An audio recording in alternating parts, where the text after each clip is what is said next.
Hi guys, सब कैसे हैं? आई होप अच्छे होंगे। और आज के इस वीडियो में हम देखने वाले हैं जो भी छात्र इंडियन आर्मी की तैयारी कर रहा है और एग्जाम में आपसे वादा करता हूं, जो क्वेश्चन मैं आपको दे रहा हूं, इन क्वेश्चनों को याद करके आप 100% क्लियर हो सकते हैं। मतलब कि 100% एग्जाम में ये बनेंगे। ये पेपर हैकर आपसे खुद कह रहा है, इस बात को याद रखना, ठीक है? तो कुछ भी हो जाए, मैं इन क्वेश्चनों को मैं आपको 50 वीडियो प्रोवाइड कराऊंगा और 50 में से जो 50 वीडियो प्रोवाइड कराऊंगा जीके जीएस की, जिसे कहते हैं समान ज्ञान। देखिए एक बात याद रखिए, हमारा जो समान ज्ञान होता है, ठीक है, समान ज्ञान से जो क्वेश्चन हमारे पूछे जाते हैं वो 15 क्वेश्चन पूछे जाते हैं, प्लस 15 समान विज्ञान से पूछे जाते हैं। मतलब कि टोटल जो क्वेश्चन बनते हैं हमारे, वो हमारे मतलब कि समान जीके जीएस से जो क्वेश्चन बनते हैं वो 30 क्वेश्चन बनते हैं।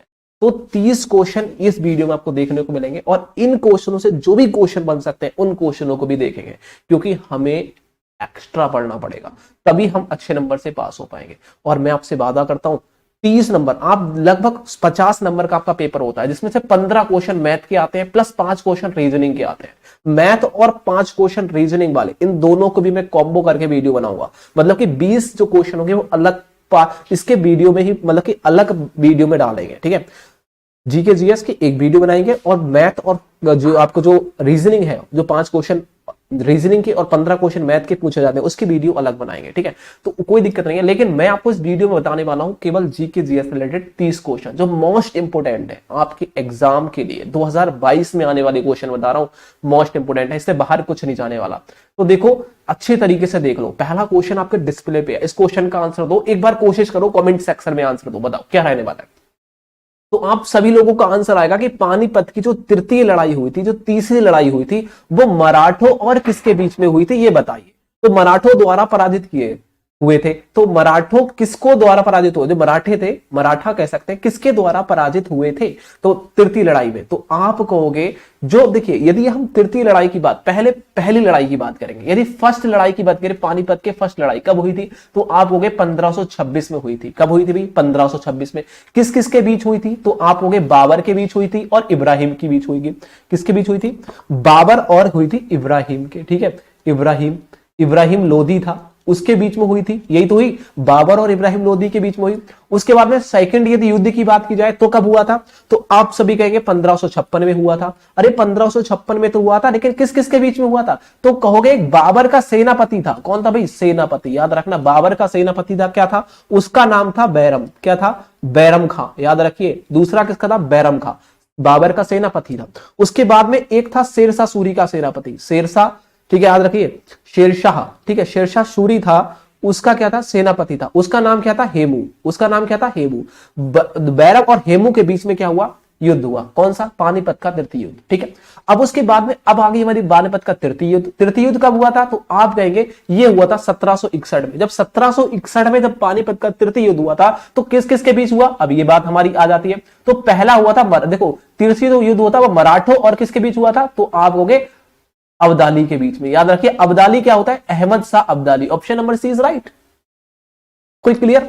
यहां से हमारे 3 क्वेश्चन क्लियर हुए मेरे दोस्त। कितने हुए? 3 क्वेश्चन। अब कभी भी एग्जाम में ये आ जाए कि ये बता दो पानीपत का प्रथम युद्ध किसके बीच हुआ, तो आप कहोगे बाबर इब्राहिम के बीच में हुआ। पानीपत का द्वितीय युद्ध किसके बीच में हुआ, तो आप कहोगे जो बाबर का सेनापति था बैरम और शेरशाह सूरी का सेनापति था हेमू, उन दोनों के बीच में हुआ था। कब हुआ था? 1556 में हुआ था। सिंपली आप कह देंगे कब हुआ था भाई? 1556 में हुआ था। आप यही तो कहेंगे। अब आपके अंदर क्या है? अब भाई अब जुनून आ गया है। 56 में हुआ। अब फर्स्ट की बात करें तो 1526 में बाबर इब्राहिम के हुआ।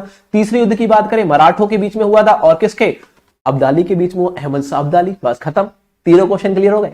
ऐसे क्वेश्चन को पढ़ोगे ना तब हमें, अब देखो यहां से कभी ये तीनों, यदि पानीपत का कोई भी युद्ध आपसे पूछ लेता है एग्जामर, तो आप छोड़ के नहीं आएंगे। ओके, क्लियर हो गया? चलो नेक्स्ट क्वेश्चन को एक बार देखते हैं। मैं आपसे वादा करता हूं कि 2022 का कोई भी पेपर हो, आप आर्मी जीडी का पेपर देने वाले हैं, आप क्लर्क का पेपर देने वाले हैं, आप नर्सिंग का पेपर देने वाले हैं, तो मैं आपसे वादा करता हूं इनसे क्वेश्चन कोई बाहर नहीं जाएगा।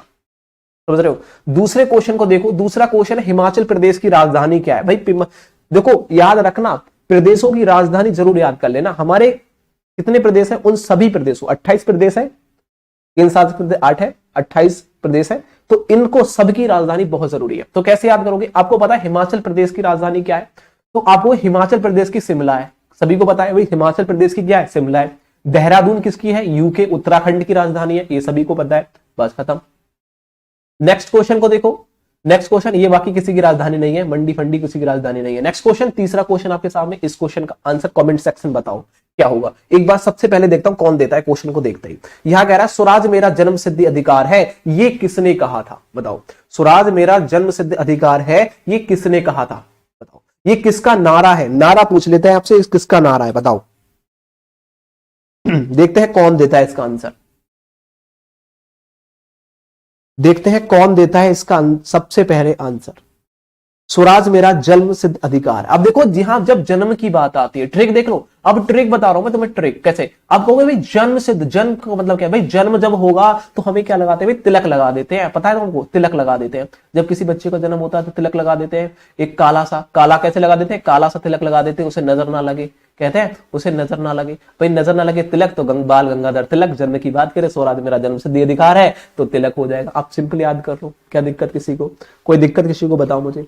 आप बिल्कुल सिंपल तरीके से ट्रिक से याद करो ऐसे क्वेश्चनों को, हमेशा कभी नहीं भूले हुए। जन्म जब होगा तो क्या लगाएंगे? तिलक लगा देते हैं, काला सा टीका लगा देते हैं, ठीक है, उसे नजर ना लगे। एक इनका और था, जैसे बहुत सारे थे, एक था इनकी प्रगति स्वतंत्रता की निहित, ये भी इनका नारा था। कई नारा थे इनके, कोई इशू नहीं है, लेकिन एक बात और ध्यान रखो, कभी कभी आपसे पूछ लेगा है, नेताजी सुभाष चंद्र बोस का भी नारा कभी आ जाता है एग्जाम में, तो आप कहोगे तुम मुझे खून दो मैं तुम्हें आजादी दूंगा। सबसे प्रसिद्ध नारा है, कभी पूछ लेता है कि तुम मुझे खून दो मैं तुम्हें आजादी दूंगा, किसका है? तो आपको सुभाष चंद्र बोस का है, ठीक है।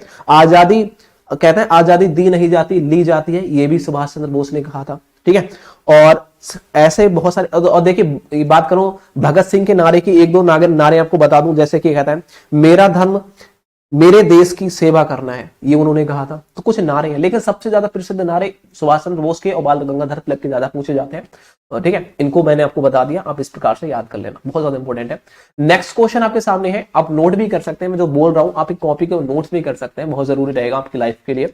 उसके बाद में यहाँ देखो अंतरराष्ट्रीय क्रिकेट परिषद का मुख्यालय कहाँ स्थित है? सभी लोग कमेंट सेक्शन में आंसर देंगे, क्या रहेगा बताओ, इसका आंसर क्या होगा?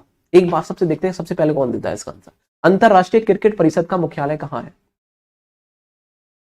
सभी का आंसर आना चाहिए क्या? दुबई।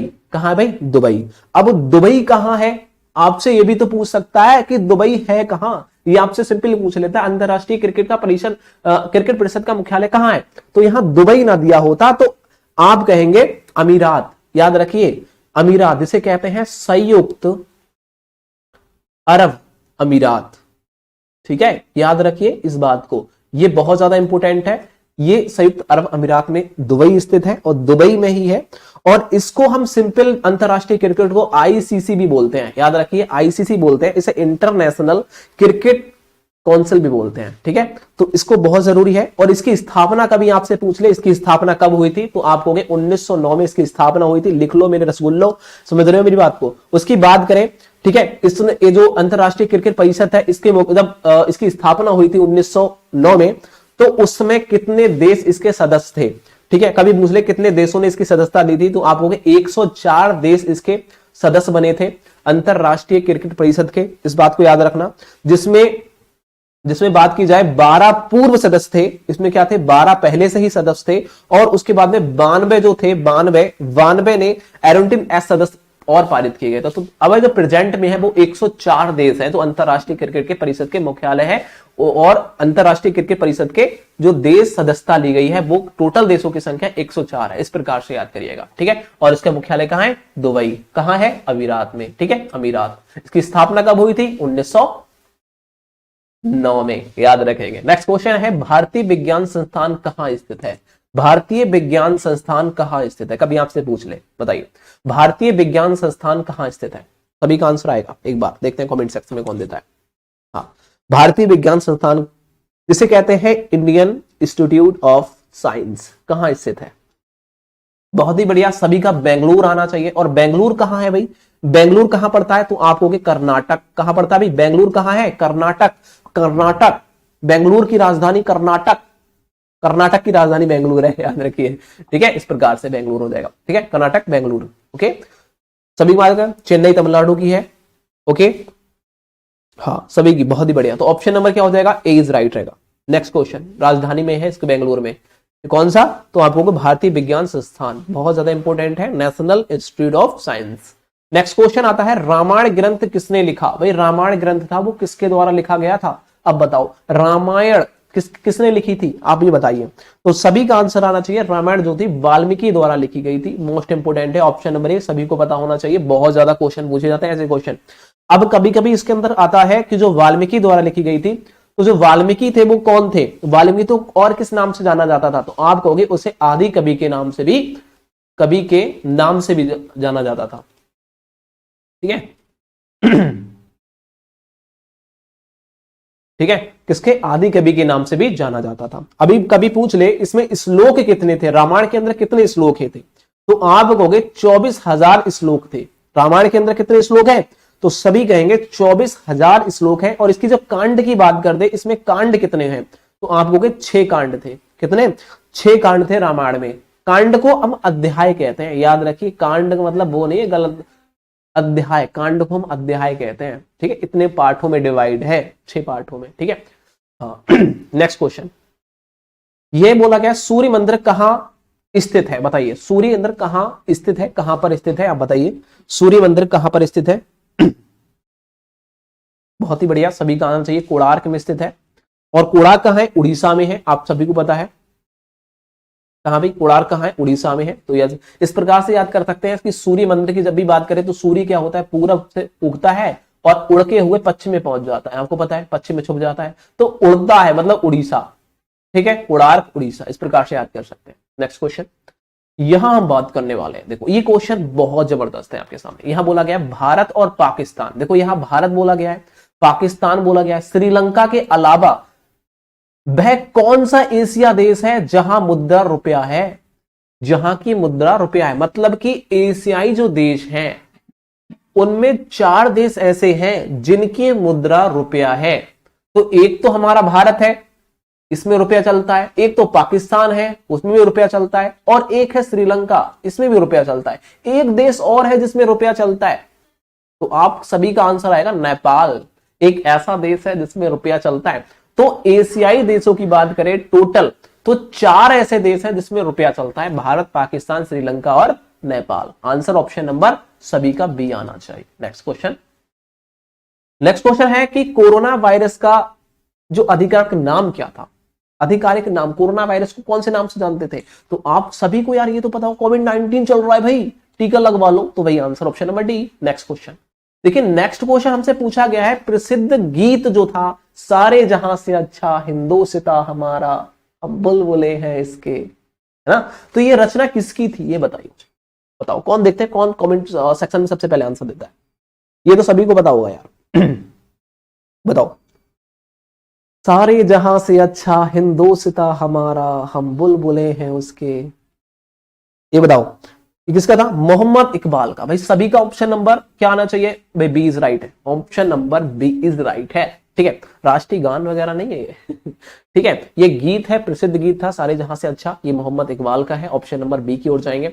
नेक्स्ट क्वेश्चन आपके सामने है, एक है जो पवित्र ग्रंथ गीता, ये भी बहुत ज्यादा, रामायण और गीता बहुत ज्यादा प्रसिद्ध है, एग्जाम में पूछ लेता है, ये किसके द्वारा लिखी गई थी? अब गीता किसके द्वारा लिखी गई थी? आपको ये तो पता है भाई, वाल्मीकि द्वारा रामायण लिखी गई थी, तो गीता तो लिखेंगे नहीं वो। ठीक है, अब ये बताओ गीता किसके द्वारा लिखी गई थी? तो कालिदास द्वारा भी नहीं लिखी गई थी, ये लिखी गई थी वेद व्यास द्वारा। ऑप्शन नंबर सी की ओर जाएगा, गीता वेद व्यास द्वारा लिखी गई थी। Option number C is right. ठीक, नेक्स्ट क्वेश्चन की ओर चलते हैं। नेक्स्ट क्वेश्चन आपके सामने है, ये देखिए एक बार, भारत में मुगल साम्राज्य की स्थापना किसने की थी? भारत में मुगल साम्राज्य की स्थापना किसने की थी? सभी लोग कमेंट सेक्शन में आंसर देंगे, बताइए भारत में मुगल साम्राज्य की स्थापना किसने की थी?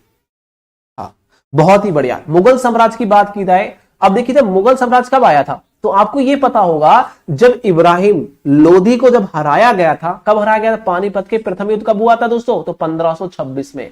1526 में जब हराया गया था पानीपत के प्रथम युद्ध में इब्राहिम लोधी को, तो बाबर द्वारा, कब किसके द्वारा हराया गया था? आप होंगे बाबर द्वारा। तो बाबर द्वारा जब हारने के बाद, जब इब्राहिम हार गया, बाबर जीत गया, तब उसने मुगल साम्राज्य की स्थापना की थी भारत के अंदर, बाबर ने।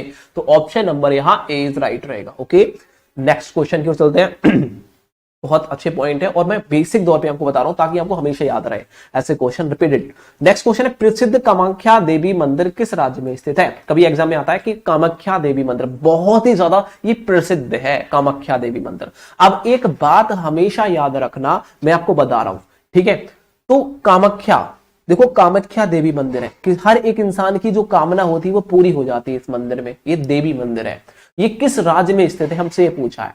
तो आप हमेशा याद रखना ये असम में स्थित है, ठीक है? कहां है भाई? असम में स्थित है। और असम क्या है? असम के अंदर दिसपुर जो है ना, दिसपुर इसकी राजधानी, असम की राजधानी क्या है? दिसपुर। तो दिसपुर में स्थित है, याद रखना। और ये क्या है? आप कहोगे गुवाहाटी, जो कह सकते हैं जो गुवाहाटी है, गुवाहाटी, ठीक है? गुवाहाटी के एक पर्वत है, गुवाहाटी के पास एक पर्वत है जिसे कहते हैं नीलाचल पर्वत, याद रखिए नीलाचल पर्वत, ठीक है? नीलाचल पर्वत है, नीलाचल पर्वत, ठीक है? नीलाचल पर्वत पर स्थित है गुवाहाटी में, और ये असम में है। दिसपुर राजधानी है, असम की राजधानी दिसपुर में है, याद रखिए। कामाख्या मंदिर बहुत ज्यादा इंपोर्टेंट है, नीलाचल पर्वत पर स्थित है गुवाहाटी में, जो दिसपुर से लगभग में 8 से 10 किलोमीटर दूर पड़ता है गुवाहाटी, तो वहां स्थित है। ऑप्शन नंबर यहाँ डी की ओर जाएंगे। नेक्स्ट क्वेश्चन बहुत ज्यादा इंपोर्टेंट है, असम याद रखना हमेशा। नेक्स्ट क्वेश्चन है, यहां बोला गया है सर्वोच्च गैर सैनिक वीरता पुरस्कार पदक कौन सा है? यहां बोला है सर्वोच्च गैर सैनिक वीरता की बात करें, वो पुरस्कार कौन सा है बताइए? तो सभी का आंसर आना चाहिए अशोक चक्र। कौन सा भी? अशोक चक्र गैर सैनिक वीरता के लिए दिया जाता है, और ये क्या है? एक राष्ट्रपति द्वारा दिया जाता है। कभी पूछ ले कि अशोक चक्र किसके द्वारा दिया जाता है, तो आप सभी का आंसर आएगा राष्ट्रपति द्वारा, ठीक है? राष्ट्रपति द्वारा ये दिया जाता है, ठीक है? और ये किन्हें दिया जाता है, कभी आपसे पूछ ले तो इन्हें नौसेना, वायुसेना, थल सेना, सेनाओं के लिए दिया जाता है, ठीक है? थल सेना, वायुसेना के जवानों के लिए दिया जाता है अशोक चक्र। ऑप्शन नंबर यहां डी इज राइट रहेगा। नेक्स्ट क्वेश्चन हमसे बोला गया है, देखिए मार्क्सवाद का मुख्य समर्थक किसे माना जाता है? बताओ, मार्क्सवाद का मुख्य समर्थक किसे माना जाता है? तो आप सभी का आंसर आएगा, इसे कार्ल मार्क्स को माना जाता है। ऑप्शन नंबर यहाँ बी, बिल्कुल सिंपल तरीके से जो मार्क्स दे रखा है मार्क्सवाद, तो मार्क्स लिख दीजिए। ऑप्शन नंबर यही होगा, कार्ल मार्क्स, बिल्कुल सिंपल तरीका, इस प्रवर्तक यही है, बाकी कुछ नहीं हुआ। अब हम बात भाग नंबर 2, यहां से जो 15 क्वेश्चन हमारे क्लियर हो गए, 15 यहां और देखेंगे जो है हमारे समान विज्ञान से आधारित आर्मी जीडी। बहुत मोस्ट इंपोर्टेंट क्वेश्चन है एग्जाम 2022 के लिए। मैं आपसे वादा करता हूं यहां से बाहर कुछ नहीं जाने वाला, इनको पढ़ लेना, वीडियो देख लेना, पेपर देने चले जाना, जाओ। मैं आपसे वादा करता हूं कि आपको वर्दी मिलेगी 100%। नेक्स्ट क्वेश्चन आपके सामने है निम्नलिखित, इस क्वेश्चन को एक बार देखिए, ये निम्नलिखित में से सबसे भारी किरण कौन सी है? सबसे भारी किरण, अब देखो सबसे भारी जब भी किरण की बात करें तो हमेशा याद रखना सबसे पहले कौन आता है।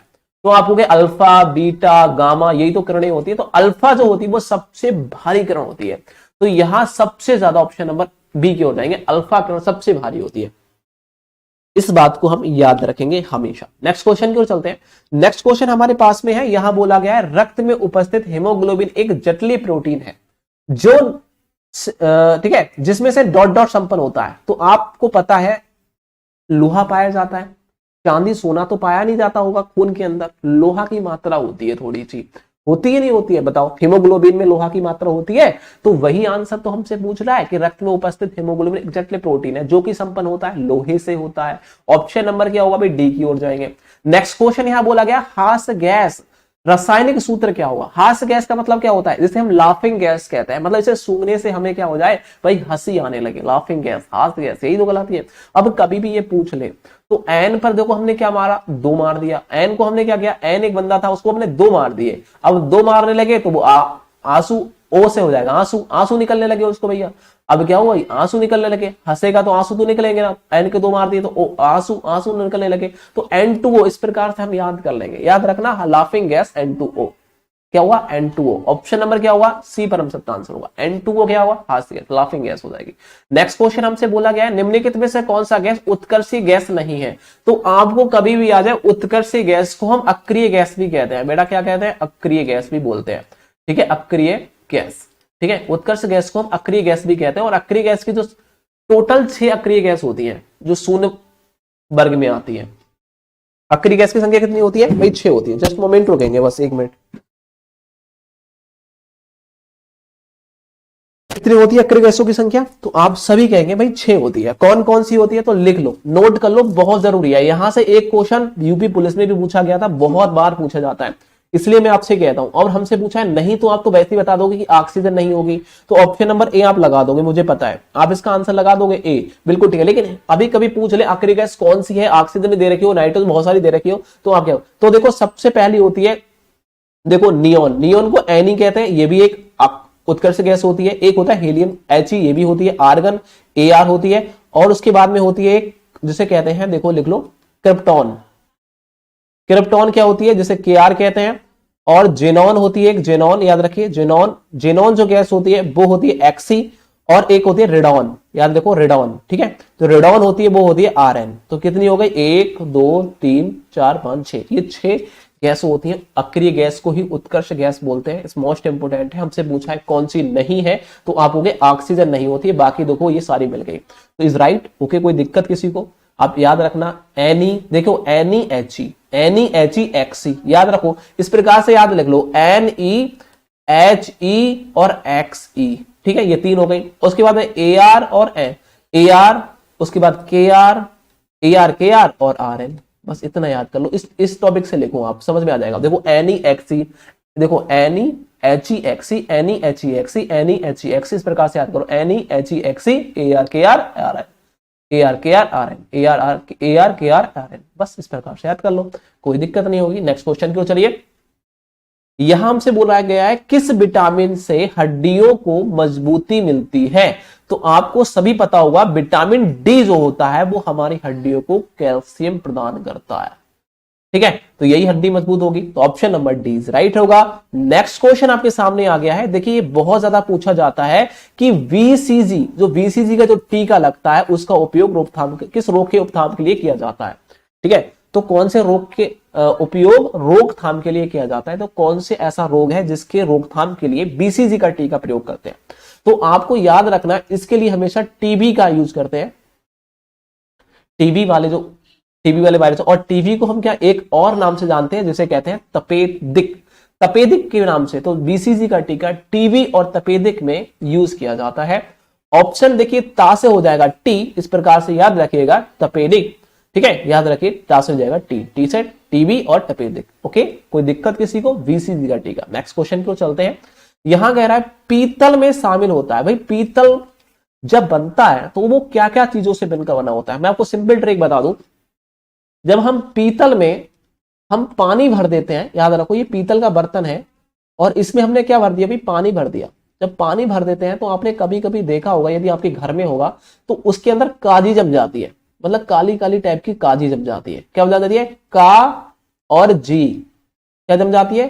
का और जी, क्या जम जाती है? का जी, काली काली टाइप की काजी, काई टाइप की हो जाती है काजी। तो का से क्या हो जाएगा? देखो कॉपर, और जी से क्या हो जाएगा? जिंक। और कहीं दिख रहा है तुम्हें? नहीं दिख रहा, तो कॉपर जिंक, कॉपर जिंक। पीतल किसकी बनी होती है? कॉपर और जिंक के मिश्रण से पीतल बनती है। आप सिंपल तरीके से याद कर दे, क्या जम जाती है? काजी, तो काजी, copper zinc, option number C. Next question, बिल्कुल सिंपल तरीके से हम याद कराएंगे आपको। नेक्स्ट क्वेश्चन आपसे पूछा गया है, लेड, जो लेड पेंसिल बनाने में प्रयोग होने वाला पदार्थ कौन सा है? देखिए जब लेड पेंसिल जो बनाई जाती है तो उसमें ग्रेफाइट का प्रयोग होता है। सिंपल तरीका है, ये तो कुछ ज्यादा फालतू पढ़ने की जरूरत नहीं है, मतलब ये सबको पता है, लेड पेंसिल बनाने के लिए ग्रेफाइट का यूज किया जाता है, option number C. Next question को देखिए, यहां बोला है निम्न में से कौन बायोगैस का प्रमुख घटक है? आपको पता होगा बायोगैस जो होती है सबसे ज्यादा मीथेन पाया जाता है। सबसे ज्यादा मीथेन कितना ज्यादा? आपको 55 से पता है 75% तक मीथेन पाया जाता है। सब बताना बहुत इंपॉर्टेंट है। और बाकी जो बात की जाए मीथेन के अलावा जो होता है डाइऑक्साइड पाई जाती है, डाइऑक्साइड। अब डाइऑक्साइड कौन कौन सी होती है? वो होती है 25% से 45% तक पाई जाती है। यदि 55% मीथेन होगा तो 45% उसमें डाइऑक्साइड होगी। यदि 75% उसमें मीथेन है तो 25% डाइऑक्साइड होगी, और बाकी अन्य 0.002% इस प्रकार से ऑक्सीजन, मीथेन, मतलब सब कुछ होता है, थोड़ा थोड़ा तो होती है, लेकिन सबसे ज्यादा हमसे पूछा है प्रमुख घटक कौन है, तो अब मीथेन होता है। बायोगैस का प्रमुख घटक जो होता है वो मीथेन होता है, ठीक है, जिसे मीथेन बोलते हैं। नेक्स्ट क्वेश्चन, यहां हमसे पूछा गया है कि यहां बोला गया है मेंडलीव की आवर्त सारणी किस पर आधारित है? तो मेंडलीव की जो आवर्त सारणी थी वो किस पर आधारित थी? बताओ, सभी लोग कमेंट सेक्शन में बताओ। क्या इसका आंसर होगा? सभी लोग कमेंट सेक्शन में एक बार बताएंगे कि मेंडलीव की आवर्त सारणी किस पर आधारित है। तो सभी का आंसर आना चाहिए भाई। क्या आएगा? परमाणु भार पर आधारित है। किस पे? परमाणु भार पर आधारित है मेंडलीव की आवर्त सारणी। तो ऑप्शन नंबर सभी बी राइट देंगे। नेक्स्ट क्वेश्चन हमारा सामने आ चुका है। इस क्वेश्चन को एक बार देखिए। यहां बोला गया है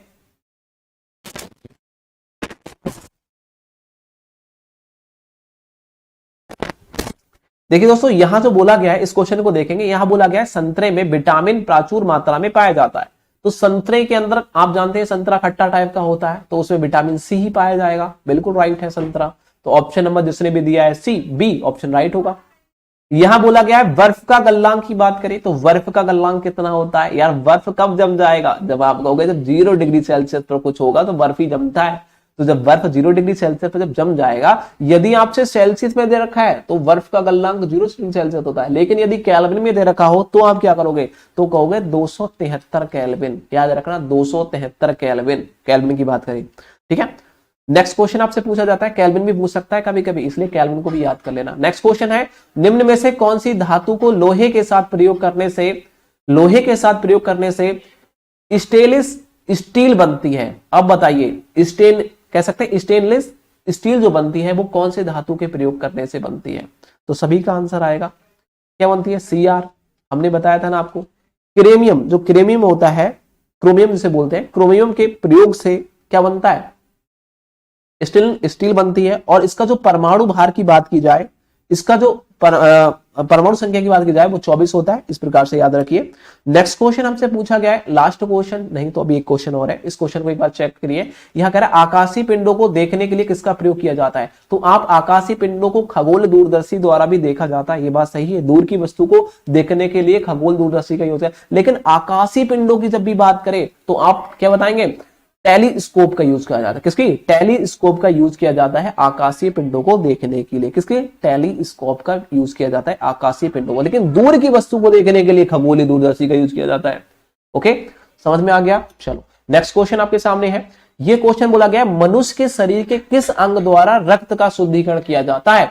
तो मनुष्य का कौन सा ऐसा अंग है जिसके द्वारा रुधिर का शुद्धिकरण होता है, क्षमता है, वो शुद्ध होता है? तो आप कहोगे आंत के द्वारा तो होता नहीं है, हृदय द्वारा भी नहीं होता क्योंकि पंपिंग का काम करता है। फेफड़े तो भैया क्या करेंगे? ऑक्सीजन लोगे और ऑक्सीजन को ब्लड में ऑक्सीजन देंगे और सेंड कर देंगे। हमारे पास क्या बता? गुर्दा, जिसे हम किडनी कहते हैं, तो किडनी द्वारा बनता है।